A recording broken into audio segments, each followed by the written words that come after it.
கோவை ஜீவஜோதி கலைத்தொடர்பகம் பெருமையுடன் வழங்கும் மாதா தொலைக்காட்சியின் அரம்சை நிகழ்ச்சிக்கு உங்களை வரவேற்பதில் மற்றற்ற மகிழ்ச்சி கொள்கிறேன். நான் உங்களில் ஒருவன் கேமி ஏஜே. இந்த நிகழ்ச்சி பெற்றோர்களுக்கான பிள்ளை வளர்ப்பின் அரிச்சுவடி. அரிச்சுவடினா புத்தகம், புத்தகம்னா ஸ்கூல், ஸ்கூல்னா எக்ஸாம்ஸ். அது குறிப்பா 10th 11th 12th இந்த மாணவர்களுக்கு இருக்கக்கூடிய பப்ளிக் எக்ஸாம்ஸ். இதுல இருக்கக்கூடிய பயம், அதை பத்தி தான் போன வாரம் இந்த நிகழ்ச்சியில பேச துவங்கினோம். என்ன பேசணும் அப்படிங்கிறத ஒரு சின்ன ஒரு ரீகேப்ல பார்த்துட்டு வந்துடலாம். இது மாதா தொலைக்காட்சியின் அரம்சை. போன வாரம் என்ன பேசணும் அப்படிங்கறத ஒரு சின்ன ரீகேப். பரீட்சைக்கு இந்த கோவிடுக்கு அப்புறம் தயாரிக்கிறதுல இருக்கக்கூடிய சிரமங்கள் என்னென்ன? அவங்கள வகுப்பறையில உட்கார வைக்கிறதே சிரமமா இருக்கு. அந்தந்த டைமுக்கு கிடைக்க வேண்டிய ஸ்டடீஸ் வந்து பாத்தீங்கன்னா எங்களுக்கு கிடைக்கல. மாணவருக்கு பயம் இருக்குதோ இல்லையோ, ஆசிரியராக எங்களுக்கு தான் அதிக பயமா இருக்குது. ஒரு வருஷம் படிக்காம இருந்துட்டு இப்போ எப்படி படிக்கிறதுனே எனக்கு மறந்து போயிருச்சு. படிக்கக்கூடிய மாணவர்கள் கூட கொஞ்சம் சோம்பேறித்தனத்துக்கு வந்துட்டாங்க. அந்த ஆன்சர் ஷீட் மாதிரி இருந்துச்சு என்னோட மூளை. ஒண்ணுமே இல்ல. நான் டெய்லி ஒரு 4 மணி நேரம் படிப்பேன். முடியாத காரியம் எல்லாம் பண்ணக்கூடாது. சென்ற வாரம் இந்த தலைப்புல என்ன பார்த்தோங்கிறத பார்த்துட்டோம். இப்போ நிகழ்ச்சிக்குள் தொடர்ந்து பயணிப்போம். இது மாதா தொலைக்காட்சியின் அரம்சை. டாக்டர், அந்த ஸ்ட்ரெஸ் ஆஃப் ஓவர்லோடு, அதாவது ஸ்டடீஸ் ஓவர்லோடா இருக்கு. அவங்க சொன்ன மாதிரி இது முடிஞ்சதுக்கு அப்புறம் நீட்டுன்னு ஒரு ஓவர்லோடு இருக்கு. இவங்க சொல்ற மாதிரி 3 மாசத்துல இத்தனை படிக்கணும், 2 வால்யூம். புக்கை பார்த்தாலே பயமா இருக்காதா அவங்களுக்குலாம்? இது இல்லாம பிராக்டிகல்ஸ் வேற இருக்கு இல்லையா? ஐயோ, நாளைக்கு ஸ்கூல் லேப்குள்ள போனது கேக்குறதுக்கே டயர்ட் ஆகுது. படிக்கிறதுக்கு எப்படி படிக்கிறாங்கன்னு தெரியல. இல்ல சொல்லுங்க டாக்டர். கண்டிப்பா இல்ல, அதான் இப்ப பிராக்டிகல் ப்ராப்ளமும் கூட. ஆனா பிராக்டிகல்ஸ் வந்து 3 வருஷம் பண்ணாம இருந்து இப்ப புதுசா வந்து பண்ண போறாங்க வேற 12th படிக்கிறவங்க. It's very tough. உண்மையாலுமே வந்து how to tackle this much stress doctor? that's why we took this topic. எனக்கு வந்து என்னன்னா, புக்ல ப்ராப்ளம்ஸ் இருந்து பாத்துருக்கேன், மொத்தமா ப்ராப்ளமா இருந்து இப்பதான் பாக்குறேன் படிப்பேன். அதுக்காக தான் முக்கியமா இந்த டாபிக் கண்டிப்பா எடுக்கணும் அப்படின்னு சொன்னதே. ஏன்னா உங்க மாதிரி நிறைய குழந்தைங்க கஷ்டப்பட்டுட்டு இருக்காங்க. நம்மளோட சைட்ல இருந்து நம்ம என்ன மாதிரி அட்லீஸ்ட் கொஞ்சமாவது கைட் பண்ணி ஹெல்ப் பண்ணலாம் அப்படிங்கிறதுக்காக தான் இந்த டாபிக்கே எடுத்தது. ஓகே, நீங்க சொன்னீங்க இல்லைங்களா, எனக்கு மெமரைஸ் பண்ணாலும் அங்கே போய் எனக்கு என்ன எழுதுன்னு தெரியல. அவங்க சொன்னாங்க பேப்பர் பிளாங்க் ஆயிருது. ஓகே, இவங்க பார்த்தா எல்லாம் கன்ஃபியூஸ் ஆயிருது. ஓகே, ஒரு கான்செப்ட் மட்டும் நான் எக்ஸ்பிளைன் பண்ணிக்கிறேன். இந்த கான்செப்ட் என்னன்னா, ஃபொகெட்டபிள் கர்வ்னு சொல்லுவோம். அப்படின்னா எப்போ மறந்துடும். இப்போ டீச்சர் வந்து சொல்லி கொடுக்குறாங்க. ஓகே, நமக்கு ஒரு கர்வ் அப்படின்ட்டு இருக்கு. அந்த கர்வ்ல என்னன்னா, இப்போ டீச்சர் வந்து உங்களுக்கு சொல்லி கொடுக்குறாங்கன்னா எல்லாமே புரியும், கரெக்டா சூப்பரா புரிஞ்சிடும். எந்த டீச்சர்னாலும் 90 ஆப்வியஸா அவங்க ஓரளவுக்கு நல்லா சொல்லி கொடுப்பாங்க. அவங்க கிளாஸ் முடிச்சோன்னே வா எனக்கு எல்லாமே புரிஞ்சுதுன்னு சொல்லி நீங்க வீட்டுக்கு போறதுக்குள்ளேயே கண்டிப்பா உங்களுக்கு அதுல இருந்து எவ்வளவு ஞாபகம் இருக்கும் சொல்லுங்க பார்க்கலாம்? 20% தான் இருக்கும். கரெக்டா? Maybe 20% or 0. 20 or 0. ஓகே, இப்போ நம்ம அந்த 20 or 0 அது எல்லாருக்குமே தான், உங்களுக்குன்ட்டு இல்ல. நான் பாராட்டுறேன். இல்ல, கரெக்ட் தான். the point is correct. ஏன்னா 9 to 10 ஹவர்ஸ்க்குள்ள எல்லாருக்குமே 30% தான் ஞாபகமாவே இருக்கும். 20-30% தான் ஞாபகம். கரெக்ட் தான், அவங்க சொன்னது பெர்ஃபெக்ட்லி கரெக்ட். பட் நம்ம அதை அப்படியே விட முடியுமா? நம்ம எக்ஸாம் எழுதி தானே ஆகணும். அதுக்கும் நான் அவங்க சொல்ற மாதிரி 2 வால்யூம்ஸ் நம்ம எழுதி தானே ஆகணும். கரெக்ட்? எரியர் இல்லாமையும் எழுதணும், மார்க்கும் வாங்கணும், எல்லா சப்ஜெக்ட்லயும். நமக்கு அந்த அந்த கர்வ்ங்கிறது பாத்தீங்கன்னா இட்ஸ் டிராப்பிங் இல்லைங்களா?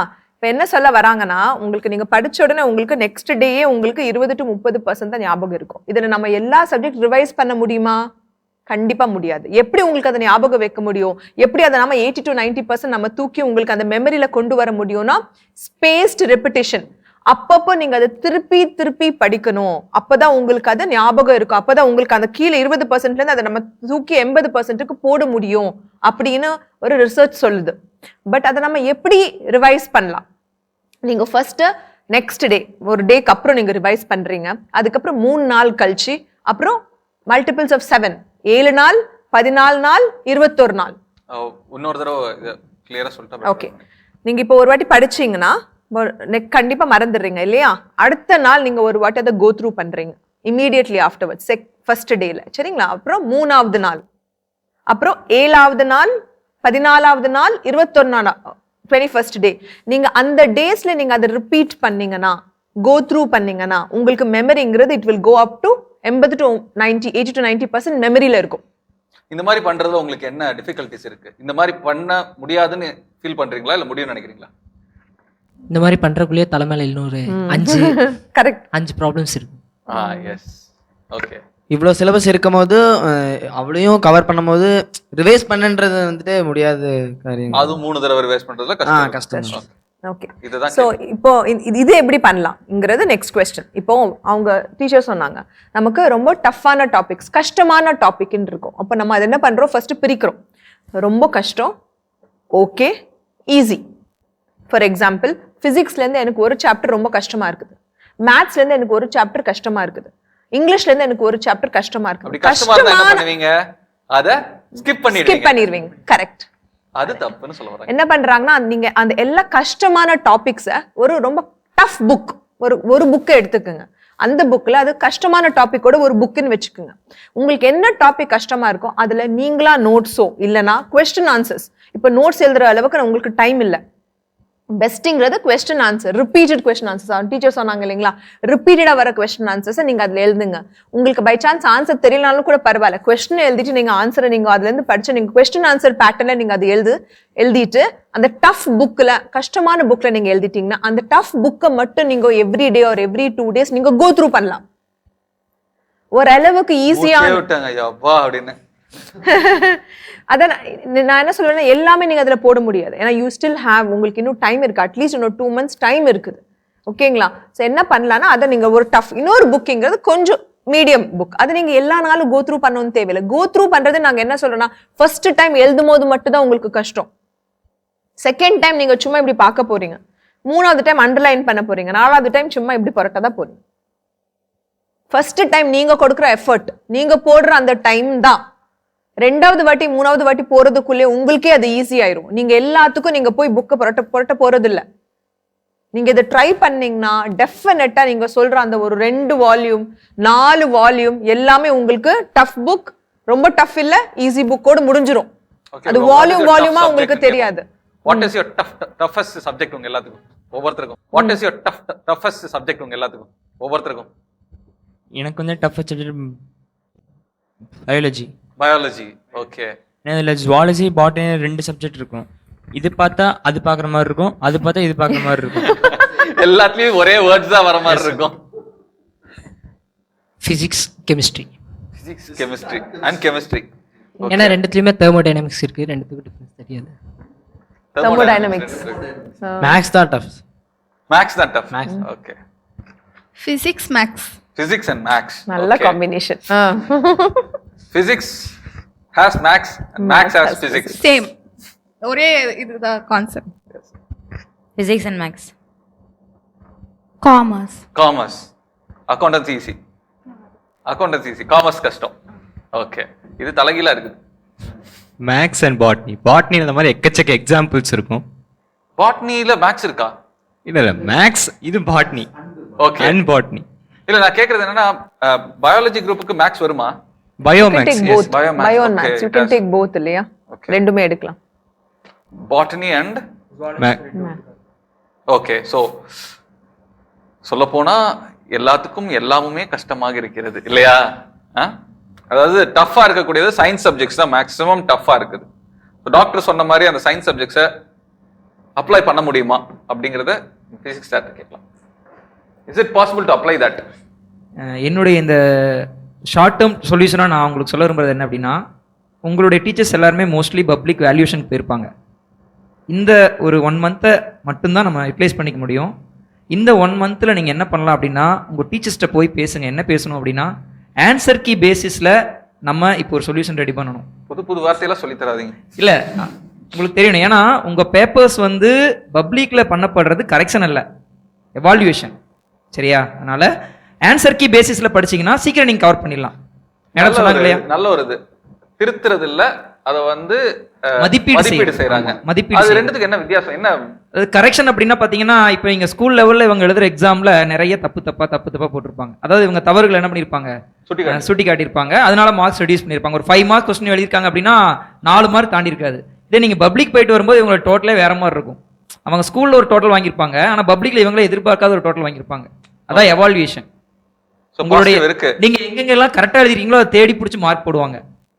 ஸ்கூல்ல வந்து அதுக்கு டைம் இருக்காது, நிறைய பேப்பர்ஸ் திருத்த வேண்டியது இருக்கிறனால அப்படி பண்ணிருக்க மாட்டாங்க. அதனால எவாலுவேட் பண்றாங்க இல்லைங்களா ஆன்சர் கீ பேசிஸ்ல. ஏன்னா நீங்க தேவையில்லாம அளவலான்னு எழுதிருப்பீங்க, அதுக்கு மார்க்கே இருக்காது. அந்த ஆன்சர் கீழ தேவையானது எழுதிருக்க மாட்டீங்க, அதுக்கு தான் மார்க் இருக்கும்.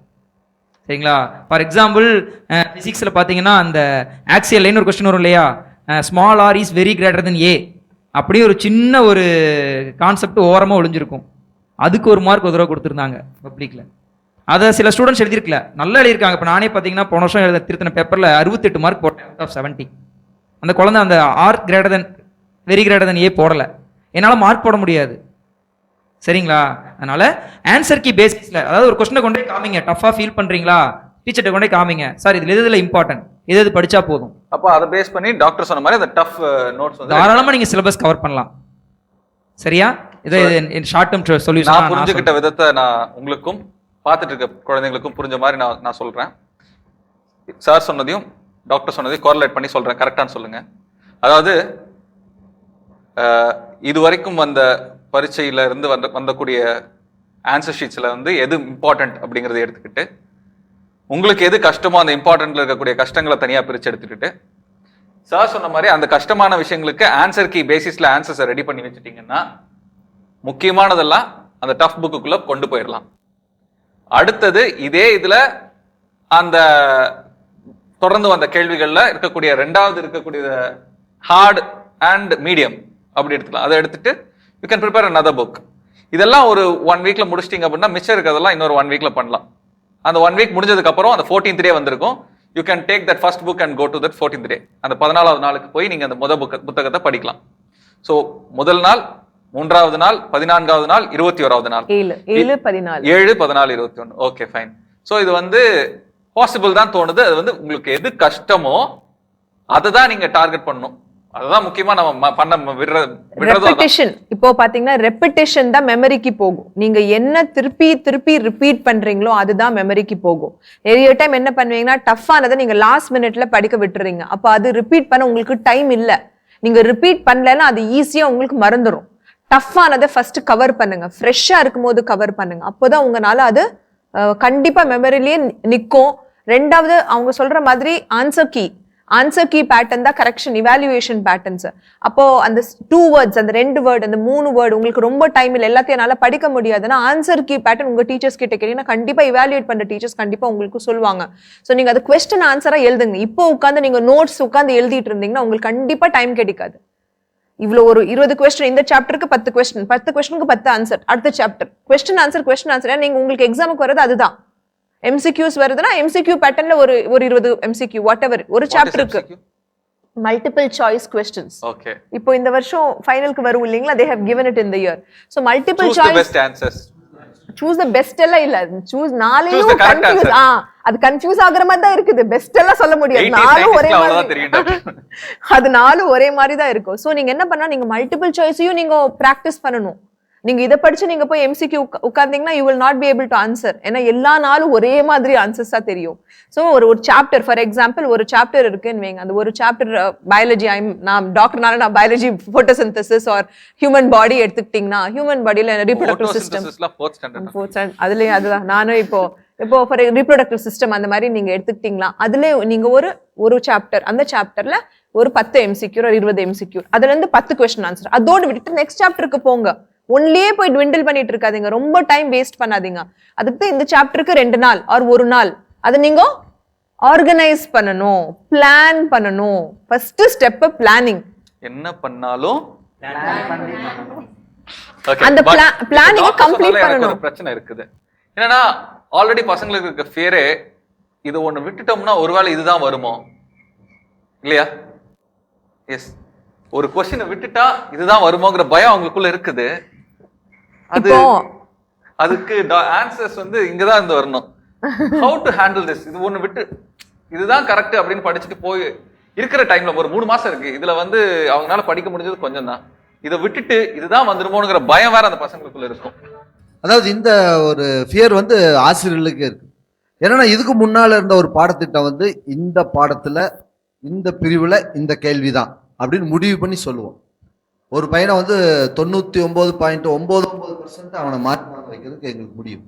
ஏன்னா எந்தெந்த பாடத்திலிருந்து எந்தெந்த கேள்வி வரும், எந்த பாடத்தை தொடவே வேண்டாம், இதெல்லாம் வந்து எங்களுக்கு கிளியர் தெரியும். ஆனா இப்போ வந்து கொடுத்துருக்கிற பாடத்திட்டத்தின்படி பார்த்தா அரசாங்கம் சொல்லக்கூடியது என்னன்னா, இந்த அட்டையிலிருந்து இந்த அட்டை வரைக்கும் எது வேண்டுமானாலும் கேட்போம், எப்படி வேண்டுமானாலும் கேட்போம். அப்படின்னு சொல்லி சொல்றாங்க. அதுல என்னன்னா இன்னொன்று அவங்க என்ன சொல்றாங்க அப்படின்னா, அவர்கள் படித்து என்ன புரிந்து கொண்டார்கள் என்பதை நாங்க 10% செக் பண்ணுவோங்கிறாங்க. இப்போ முன்னாடி மாதிரி இல்ல, இப்போ அந்த இல்ல. கேள்விகள் வந்து முன்னாடி கொடுத்திருப்பாங்க, அந்த அதுதான் வரும் அதெல்லாம் அப்படிங்கறதெல்லாம் இல்லை. கிடையாது. ஒரு எக்ஸசைஸ் கொடுத்துட்டு அதுபடி எல்லா கணக்கையும் போட்டுடலாம்லாம் பார்க்க முடியாது. அப்ப வந்து என்னன்னா முதல்ல வந்து ப்ளூ பிரிண்ட்னு ஒண்ணு வச்சிருந்தாங்க. அதான் சொன்னேன், இந்த பாடத்துல இந்த கேள்வி அவ்வளவுதான் இதுதான் வரும், அதுபடி போட்டு நாம கிளியரா எல்லாத்தையும் கிளியர் பண்ணிட்டு போயிடும். காலேஜ் மாதிரி ஆயிருச்சு. இப்ப வந்து அவங்க வந்து 10% கேள்வியை வந்து எது கொடுக்குறாங்கன்னா, அவங்க அதை புரிந்து கொண்டு அதை எப்படி பயன்படுத்துறாங்கிறது வைக்கிறாங்க. ஓகே, அப்ளிகேஷன் வைக்கிறாங்க. அதுக்கு வந்து இவங்க வந்து கொஞ்சம் யோசிச்சு பதில் சொல்லணும். கொஞ்சம் யோசிச்சாங்கன்னா எழுதிடலாம். ஆனா இவங்க அதை யோசிக்க மாட்டாங்க, இதுதான் டஃப்பா இருக்குன்னு விட்டுருவாங்க. அதனால வந்து அவர்களை ஒரு மதிப்பெண் வாங்க வைக்கிறதுங்கிறதுல வந்து கொஞ்சம் சிக்கல் இப்ப இருக்க இந்த பேட்டர்ன், இப்ப இருக்கக்கூடிய இந்த பேட்டர்ன். அதுக்கு காரணம் வந்து இந்த இப்போ இந்த ஜெனரேஷன் ஆக்சுவலா இவங்க ஒரு 8-9 வரைக்கும் வந்து பழைய மெத்தடாலஜில படிச்சுட்டு வந்துட்டு இப்ப புதுசா இந்த மெத்தடாலஜிக்குள்ள வந்ததுனால இருக்கலாம் இல்லையா? இருக்கலாம். ஆனா இந்த கோவிடுக்கு அப்புறம் எந்த மெத்தடாலஜியும் கிடையாது, ஒரு மெத்தடாலஜியும் கிடையாது. மெத்தடிஸ்டா போட்டு இருக்கு, அவ்வளவுதான். பட் இந்த மெத்தடாலஜி பொறுத்த அளவுக்கு மேபி உங்களுக்கு ஒரு ஃபுல் இயர் குழந்தைங்களுக்கும் சரி ஆசிரியருக்கும் சரி ஒரு முழு வருஷம் கிடைச்சிருந்தா கண்டிப்பா நல்லா பெர்ஃபார்மன்ஸ் பண்ணிருக்கலாம். முழு வருஷங்கிறத விடவும் ஃபார்மேஷன்ல இருந்தே வந்திருக்கணும்னு நினைக்கிறேன். இல்ல பட் அட்லீஸ்ட் ஒரு ஃபுல் இயர் கிடைச்சிருந்தா கண்டிப்பா எனக்கு தெரிஞ்சு நார்மலா 10th ஸ்டாண்டர்ட் 12th 11th 12thனா அவங்க என்ன பண்ணுவாங்கன்னா போர்ஷன்ஸ் எல்லாம் அக்டோபர் ஒரு டிசம்பருக்குள்ள முடிச்சிருவாங்க. ஒரு 2-3 மாசம் they will get revision. அதத்தான் இந்த வருஷம் கிடைக்கல. இது வரைக்கும் வந்து இந்த புது சிலபஸ் வந்ததுக்கு அப்புறம் கவர்மெண்ட் கொஸ்டின் பேப்பர்னு ஒன்னையுமே பார்க்கல, பார்த்ததில்ல. சோ அரசு எந்த விதத்துல ஒரு கேள்வித்தாளை தயார் செய்யுங்கிறதோட தெரியல. சோ இவங்க எல்லாம் லேப் எலி இல்லையா, லேப் ஸ்பெசிமென் மாதிரி ஆயிட்டீங்க. What is going to come தெரியாது, என்ன எழுத போறோம் தெரியாது, எதை ஃபேஸ் பண்ண போறோம் தெரியாது, கண்ணை கட்டி காட்டுல விட்ட மாதிரி. But nothing to worry. இன்னொன்று பார்த்தீங்கன்னா 11th ஸ்டூடெண்ட்ஸ்க்கு பார்த்தீங்கன்னா எக்ஸாம் இருக்காது அப்படின்ற மைண்ட் செட்டப்பில் இருந்தீங்க. இப்போ திடீர்னு எக்ஸாம் அனௌன்ஸ் பண்ணிட்டாங்க. ஸோ அந்த ஒரு மிகப்பெரிய பேண்டமிக் சுச்சுவேஷன்லேருந்து வெளில வரதுக்கே உங்களுக்கு டைம் எடுக்கும் இல்லையா? இல்லை இன்ன வரைக்கும் ஒரு சிலர் நம்பிட்டு இருக்காங்க, இல்லை இல்லை 4வது வேவ் இருக்கு அப்படின்னு. இல்லை 2வது 12th ஸ்டூடெண்ட்ஸ் என்ன எக்ஸ்பெக்ட் பண்ணாங்க அப்படின்னா, போன வருஷம் 12th எக்ஸாமை வந்து கேன்சல் பண்ணாங்க, பப்ளிக் எக்ஸாம் இந்த வருஷமும் பண்ணிடுவாங்க அப்படின்னு எக்ஸ்பெக்ட் பண்ணியிருக்கலாம் சரிங்களா? அப்போ நீங்கள் எக்ஸ்பெக்ட் பண்ணது இங்கே நடக்கலை, அதை இன்னும் உங்க மனசு ஏத்துக்குச்சா இல்லையா எனக்கு தெரியல. இங்க ஒண்ணு கேட்டே ஆகணும், சைனால 4th வேவ் வந்தது, யாரெல்லாம் சந்தோஷப்பட்டீங்க? யாரெல்லாம் அதை நோட் பண்ணிக்கிட்டே இருக்கீங்க, வருதா வருதா வருதா அப்படின்லாம்? யாரு சந்தோஷப்பட்டீங்கன்னு கேட்கறத விட யார் சந்தோஷப்படலன்னு கேட்டீங்கன்னா பெட்டரா. எல்லாருமே சந்தோஷப்பட்டீங்கல்ல, பையன் அப்பா வந்துருச்சா 4வது வேவ் அப்படின்னு? இல்ல வந்துச்சானே தெரியல அங்கிள். வந்ததுன்னா லைக் 4th வேவ் வந்துச்சுன்னே நீங்க சொல்லிதான் எனக்கு. இல்ல வருதுன்னா அப்படின்னு என்ன பண்ணுவீங்க? சந்தோஷம் தானே. சந்தோஷம் தான். கோவிட் 4th வேவ்னா சந்தோஷம். செல்போன் சார்ஜ் எல்லாம் ரெடி பண்ணி வச்சுக்குவீங்க ஆன்லைன் கிளாஸ்க்கு. Very good very good, it's common sir சொன்ன மாதிரி. ஃபைன். வேற எதுவும் அவங்க ஃபேஸ் பண்ணக்கூடிய டஃப் சிச்சுவேஷன்ஸ்னு? படிக்கக்கூடிய முறை என்னன்னு கேட்டீங்கன்னா, நான் ஆங்கிலத்தை கற்றுக்கொள்வது என்பது எனக்கு கொஞ்சம் கடினமாக தான் இருந்தது.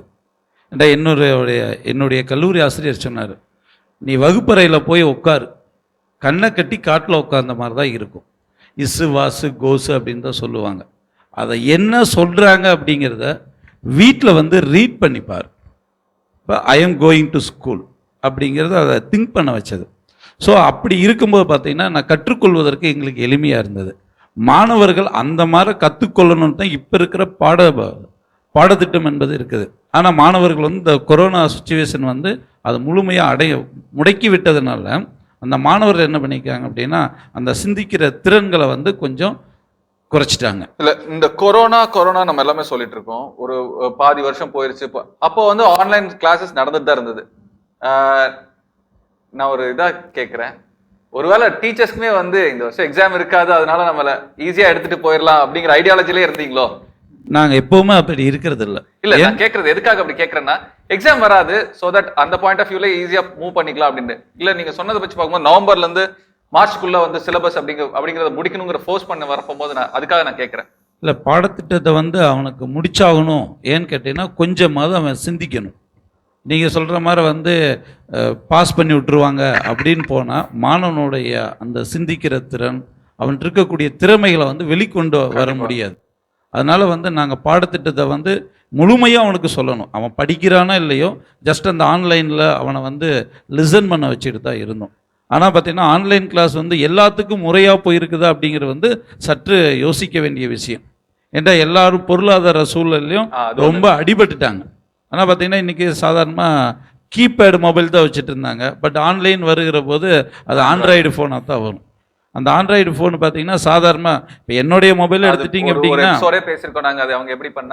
இப்போ என்னோட மொபைல் எடுத்துட்டீங்க அப்படின்னா நானே கிட்டத்தட்ட 3 மொபைல் மாற்றிட்டேன். ஒரு மொபைல் 20,000 ரூபா. இப்போ 3 மொபைல் பார்த்தீங்க அப்படின்னா 60,000 ரூபா வந்துருச்சு. ஆனால் இது வந்து மாணவனுடைய சூழலில் பார்க்குற போது அது ரொம்ப கடினம் தான். கரெக்ட். நிறைய ஃபேக்டர்ஸ் இருக்கு அதுக்குள்ள. அவங்க நீங்க கேட்ட கேள்வி எல்லாருமே பொதுமக்களுடைய ஒரு பொதுவான மனநிலை என்னன்னா வந்து அவங்களுக்கு தேர்வு இல்லை, அதனால ஆசிரியர்கள் சும்மா எதையோ பேசிட்டு போறாங்க. ஆனா அப்படி இல்லை. நீங்க வந்து அரசு கல்வி தொலைக்காட்சி பார்த்துருந்தீங்கன்னா ஒவ்வொரு நாளைக்கு இது நடத்தணுங்கிறது அவங்களுடைய எங்களுக்கு கொடுக்கப்பட்ட கட்டளை. ஓகே, இந்த இதுக்கு வந்து நீங்க வந்து நடத்தணும் அப்படிங்கிறது. அதுக்கு நாங்கள் நோட்ஸ் ஆஃப் லெசன் எழுதணும், அதுக்கு எய்ட்ஸ் எல்லாம் நாங்கள் ப்ரிப்பேர் பண்ணணும். இது வரைக்கும் நாங்கள் வந்து ஏதாவது பேப்பர் கட்டிங் அதுன்னு எடுத்துட்டு போயிடுவோம். இங்கே நாங்கள் டெக்னாலஜிக்கலாக செய்யணும். That's good. பிபிடி போடணும், அப்புறம் அதில் லைவ் ஒர்க் ஷீட்ஸ் போகணும். அப்போ இதுக்கு நாங்கள் படித்தோம், நல்லா நிறைய படித்தேன். அப்போ அது படித்தா அது இப்போ பையங்களுக்கு வந்து இந்த வகுப்பு போர் அடிக்காமல் ஏதோ ஒரு விதத்தில் அவன் வந்து இதில் நல்லா கான்சன்ட்ரேட் பண்ணணும் அப்படிங்கிறதுக்காக. அப்போ அந்த சமயத்தில் எங்களுக்கு வந்து நேரடியாக போர்ஷன் முடிக்கும்போது கூட ஈஸியாக இருந்துச்சு. ஆனால் அதில் அவங்கள உட்கார வச்சு இந்த போர்ஷனை அவங்க கொடுக்குறபடி முடிக்கிறதுங்கிறது எங்களுக்கு மிகப்பெரிய ஒரு டாஸ்க்கு. அதனால் நாங்கள் மெயின் கான்செப்ட் பூரா இந்த பிபிடி அப்புறம் லைவ் ஒர்க் ஷீட்ஸு இந்த மாதிரியே நாங்கள் அப்படியே கொண்டு போயிட்டோம். ஆக்குபைடாக வச்சிருக்கிறது ஒரு பெரிய விஷயமா. ஆமாம் ஆமாம். அதனால் மக்கள் சாதாரணமாக எல்லாருமே நினச்ச மாதிரி சும்மா ஏதோ சொல்லிட்டாங்கன்னு இல்லை. எங்களுக்கு டார்கெட் கொடுத்தாங்க, இந்த சிலபஸ் முடிக்கணும், நோட்ஸ் ஆஃப் லெசன் அதுக்குமே வச்சுருந்தாங்க. யார் யார் எவ்வளோ மதிப்பெண்னு சொல்லி அதை ஒரு தனி ஒரு ரிஜிஸ்டர் போட்டு நாங்கள் எல்லாம் மெயின்டைன் பண்ணியிருக்கோம். இப்போவும் அதை கேட்டாலும் நாங்கள் எடுத்து காட்ட வேண்டிய ஒரு நிலைமையில தான் இருக்கு. Okay, fine. சோ எல்லாமே இருக்குது. ஆமாம். அப்போ சிலபஸ்ங்கிறது வந்து இந்த 4 மாசத்துல மட்டும் இல்ல, முன்னாடி இருந்தே கவர் ஆயிட்டு தான் இருக்குது. இந்த நிக்க பயம், உட்கார பயம், அந்த மாதிரி பரீட்சை பயம் ரொம்ப பெரிய பயம் இல்லையா? இதை பத்தி ஒரு வாரத்துல பேசிட முடியுமா? முடியாது. 2 வாரத்துல பேச முடியுமா? முடியாது. சோ இனி வரும் வாரங்களிலும் இதே தலைப்புல தான் பயணிக்க இருக்கிறோம். இது மாதா தொலைக்காட்சியின் அரம்சை. அடுத்த வாரமும் இதே தலைப்பில் சந்திக்கும் வரை உங்களிடமிருந்து விடைபெறுவது நான் உங்களில் ஒருவன், கேமி ஏஜே.